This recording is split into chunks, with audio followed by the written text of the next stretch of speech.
محترمہ شمع جنیجو کی پیدا کردہ یا ان کی وجہ سے پیدا ہونے والی کنٹروورسیز عملاً 3 وزارتوں کو لے گئی ہے۔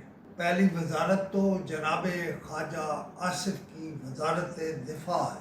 یہ ہمارے ملک کی اہم ترین وزارت ہے، لیکن خواجہ آصف کے بیانات سے لگا ہے کہ ان سے زیادہ بے خبر کوئی وزیر نہیں ہے۔ اور دوسری وزارت ہے وزارت اطلاعات۔ بعض لوگ حیران ہوں گے کہ میں نے کدھر وزارت اطلاعات کو درمیان میں لے لیا، اس پر بھی بات کروں گا۔ اور تیسری وزارت ہے پاکستان کی اہم ترین وزارت، وزارت دفاع، جس میں ایک طرح سے شریف فیملی کا حصہ ہونے والے جناب ڈار صاحب ہیں، جو واقعتاً شریف فیملی کا حصہ ہے۔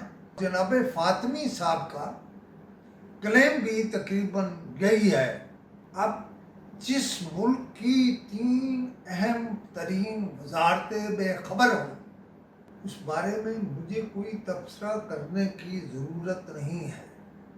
شمع جنیجو کہتی ہیں کہ امریکہ کا دورہ انہوں نے بطور مشیر کیا اور وہ اقوام متحدہ کے ڈیلیگیشن میں آفیشلی شریک تھی اور ان کا نام آفیشل لسٹ میں بھی موجود تھا اور انہیں باقاعدہ سیکیورٹی پاس بھی جاری کیا گیا تھا۔ اور وہ یہ بھی کلیم کرتی ہیں کہ وہ کئی مہینوں سے وزیر اعظم کی ٹیم کے ساتھ کام کر رہی ہیں اور وزیر اعظم کی اقوام متحدہ کی تقریر کے اہم نکات انہوں نے تیار کیے تھے۔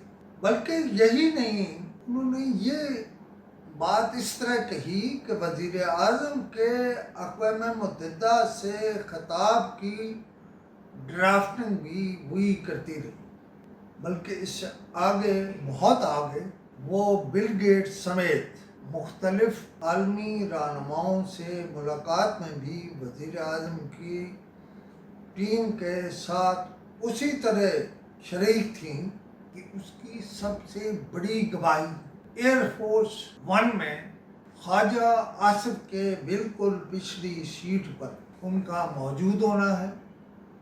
پھر ان کی رہائش، سفری اخراجات بھی تو کسی نے ادا کیے ہیں کہ لیکن ہمارے کچھ ادارے یا کچھ لوگ وہ ان کی موجودگی پر بے تکے سوالات اٹھا رہے ہیں۔ میں نہ کبھی ملا ہوں شمع جنیجو سے، کبھی ملا بھی ہوں تو مجھے نہیں پتا ہوگا کہ یہ شمع جنیجو ہے، اور کوئی باہر نکل کر نہ میں ان کی حمایت کر رہا ہوں، بلکہ میں تو سوال کر رہا ہوں کہ ہماری 3 وزارتیں کیسے لا علم ہیں اور 3 وزیر بلکہ 4 کیسے لا علم ہیں۔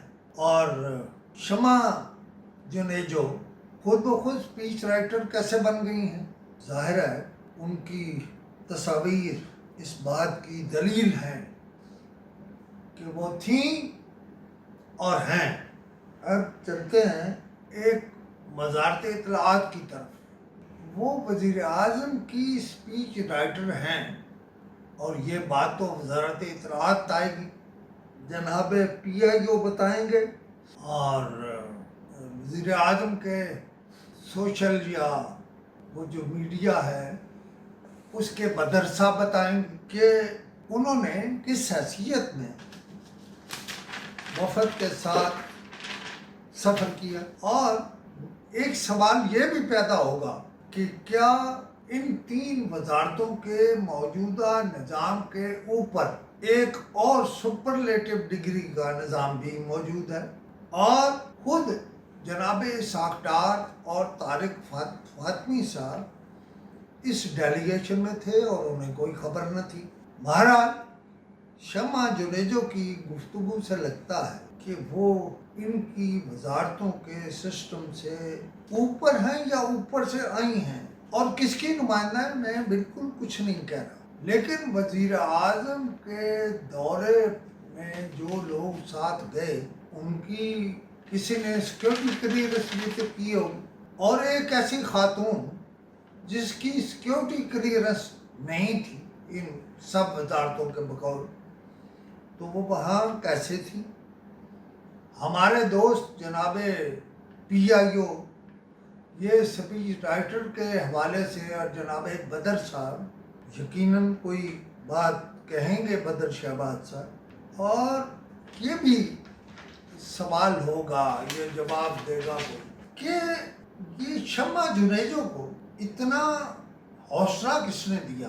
وہ تو 3 وزارتوں کو میں نے پہلے شروع میں کہا کہ لے دے گئی ہیں، اور ان وزارتوں میں ایک نظام ایسا بھی چل رہا ہے جو ان کے وزیر اور سیکرٹری بے بس ہے، اور یہ وزیر صاحبان، بڑے بڑے وزیر صاحبان سب جانتے ہوئے بھی کچھ نہیں جانتے۔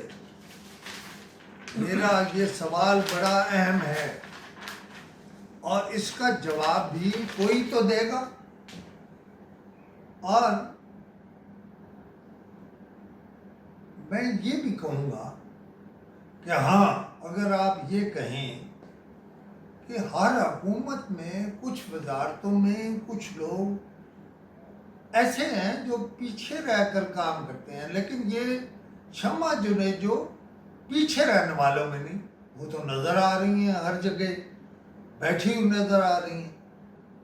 لہذا اب حکومت پاکستان کے علاوہ، پرائم منسٹر ہاؤس کے علاوہ، ان 3 وزارتوں کو مل کر بھی ایک مشترکہ بیان جاری کرنا ہوگا یا بیانیہ جاری کرنا ہوگا۔ میں اس حوالے سے ابھی بے پناہ سوالات اٹھا سکتا ہوں، اور میں کوئی احسان نہیں کر رہا، میں بہتر ملکی مفاد میں بعض سوالات نہیں اٹھا رہا، لیکن اگر ان وزارتوں کو جواب نہ آیا تو میں ضرور وہ سوالات بھی اٹھاؤں گا اور بات بھی کروں گا، اس لیے کہ مجھے تو کسی نے نہیں کہا کہ یہ سوالات نہ اٹھائیں اور ان کے جواب حاصل نہ کریں۔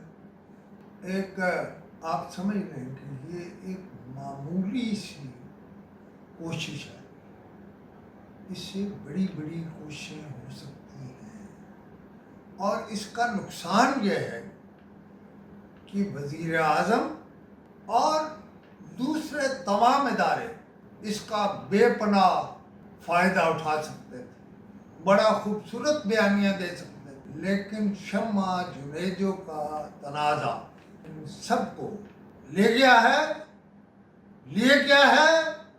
اور لے گیا ہے۔ وما علینا الا البلاغ۔